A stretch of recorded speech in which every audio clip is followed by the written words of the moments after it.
Programang ito ay rated SPG, striktong patnubay at gabay ng magulang ang kailangan. Narinig nga ni Rigor na nagpaplano si Tinding at Noy na unahan nila si Rigor na dalawin si Tanggol. Gusto kasing malaman ni Tinding kung ano ba talaga ang nangyayari kay Tanggol. Kaya sa pag-alis ni Tinding at Noy ay haharangin sila ni Rigor.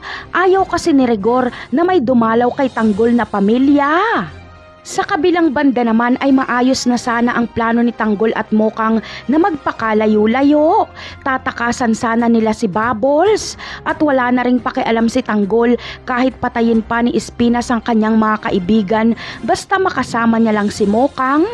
Ngunit hindi pa man sila nakakalabas ng kwarto ay kinalabog na sila ni Bubbles.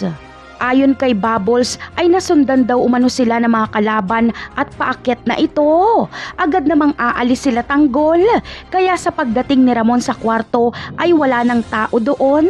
Ganun pa man ay batid ni Ramon na nasa loob pa rin ng hotel sila Mokang.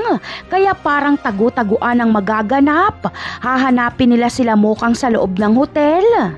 Samantala, mas gugustuhin na lang ni Tanggol na harapin si Ramon ang lalaki sa lalaki. Gusto niyang turuan ang leksyon ng asawa ni Mokang dahil sa pananakit nito kay Mokang. Kaya makikipagsabayan na lang dito si Tanggol.